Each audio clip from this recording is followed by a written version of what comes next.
আজকে আমরা যে বিষয়টা নিয়ে কথা বলবো সেটা হচ্ছে স্ট্রেস ফিল্ম। মানে স্ট্রেস ফিল্মটা কি, আমি আগে একটু হাতে ধরায় একটু দেখাই। এইটা হচ্ছে স্ট্রেস ফিল্ম। তো এইটা সাধারণত কোথায় ব্যবহৃত হয়? এটা ব্যবহৃত হয় লাগেজ প্যাকিংয়ের সময় এটা ব্যবহৃত হয়। মানে এয়ারপোর্টে যদি আমরা দেখি যে বিভিন্ন দেশ বিদেশে মানুষজন যায়, তখন তাদের লাগেজটাকে সিকিউর করার জন্য ঠিক এই ফিল্ম দিয়ে এটাকে লাগেজ প্যাকিং করা হয়। এছাড়া কি হয় যে আমাদের দেশ থেকে কোনো গুডস যদি বিদেশে যায়, সেখানে দেখা যাচ্ছে টোটাল প্যালেট সহ একটা প্যাকেজিং করা হয়। এর পরবর্তীতে আমরা অনেক প্রোডাক্ট এক্সপোর্ট করি, সেখানেও আমাদের কিছু কিছু প্রোডাক্টকে এই স্ট্রেস ফিল্ম দ্বারা প্যাকেট করা হয়। এছাড়া বিদেশ থেকে বিভিন্ন ধরনের মেশিনারিজ আসে, বিভিন্ন ধরনের প্রোডাক্ট আসে, সেখানেও কিন্তু এই স্ট্রেস ফিল্ম দ্বারা প্যাকেজিং করা হয়। তো এই স্ট্রেস ফিল্ম এটার ম্যাটেরিয়ালটা কি? এটার ম্যাটেরিয়াল হচ্ছে LLDPE। LLDP কি? লিনিয়ার লো ডেনসিটি পলিইথাইলিন। ঠিক এই ম্যাটেরিয়ালটা দিয়ে এই মানে স্ট্রেস ফিল্ম তৈরি হয়। তো এই স্ট্রেস ফিল্ম কিভাবে তৈরি হয়, কিভাবে উৎপাদন হয়, সেই প্রসেসটা বলবো। শুরুতে আমরা একটা ভিডিও দেখাচ্ছি।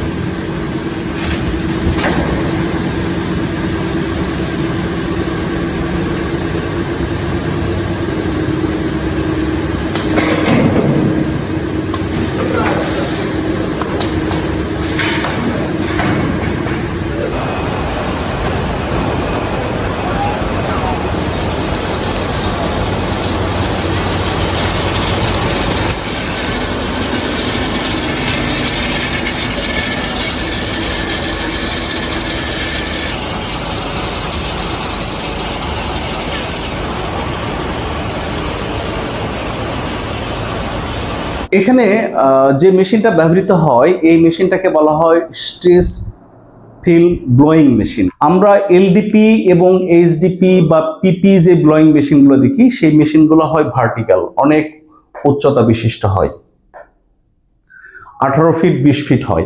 কিন্তু স্ট্রেস ফিল্ম ব্লোয়িং মেশিন এটা কিন্তু হবে হরিজন্টাল, ঠিক এইদিকে লম্বা হবে, 18-20 ফিট এইদিকে লম্বা। এটার উচ্চতা খুব বেশি না, উচ্চতা 6 থেকে 7 ফিট হবে।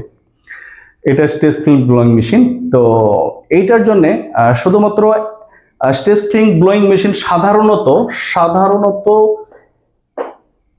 1000 মিলিমিটারের হয়। সাধারণত এর চেয়ে বেশিও হয়, বাট সাধারণত বহুল প্রচলিত মেশিন হচ্ছে 1000 মিলিমিটার, এবং এটার স্ক্রু দেয়া থাকে 50 মিলিমিটার। আচ্ছা, তো এই মেশিনের আউটপুট ক্যাপাসিটি হয় 100 থেকে 120 কেজি পর্যন্ত হয় পার আওয়ার।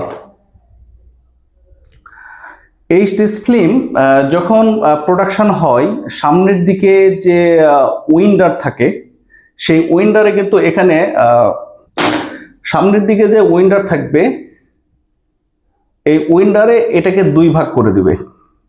অর্থাৎ এদিকে 500, এদিকে 500। 500 মানে কত? 500 মানে হচ্ছে 20 ইঞ্চি। এদিকে 20 ইঞ্চি, এদিকে 20 ইঞ্চি ভাবে দুটা ভাবে আলাদা করে কেটে দিবে। এটা হলো স্ট্রেস ফিল্ম।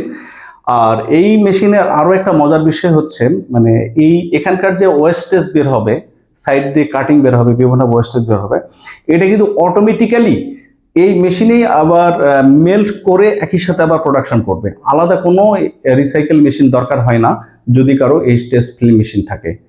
এটা ওয়েস্টেজগুলো অটোমেটিক্যালি যাবে, ম্যানুয়ালি হাত দিয়ে দিতে হবে না, এই মেশিন থেকে টেনে নিয়ে যাওয়ার সিস্টেম আছে।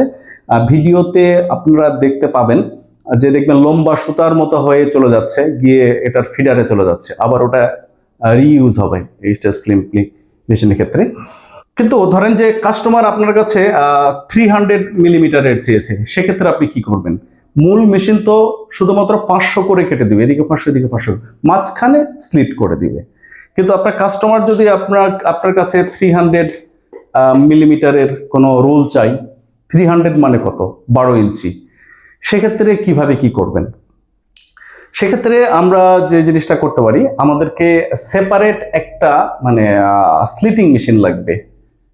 আলাদা আরেকটা স্লিটিং মেশিন লাগবে। যে স্লিটিং মেশিনে আপনি এই রোল দিবেন, এই রোলকে যত ছোট ইচ্ছা করে কাটতে পারবেন, ছোট ছোট করে কাটতে পারবেন, ওইটা হচ্ছে স্লিটিং মেশিন। তাহলে আমরা যদি বলি যে এই স্টিচ ফিল্ম প্রজেক্টের জন্য কি দরকার, একটা হচ্ছে স্টিচ ফিল্ম ব্লোয়িং মেশিন দরকার, আর সেকেন্ড হচ্ছে একটা স্লিটিং মেশিন দরকার। তাহলে কিন্তু এই প্রজেক্টটা ফুল কমপ্লিট করা যায়। এখানে কিন্তু আপনার 3 ফেজের লাইন লাগবে, ইলেকট্রিক লাইন, 3 ফেজের ইলেকট্রিক লাইন লাগবে 380 ভোল্টের। এবং এই মেশিনটা একটা বড় মেশিন।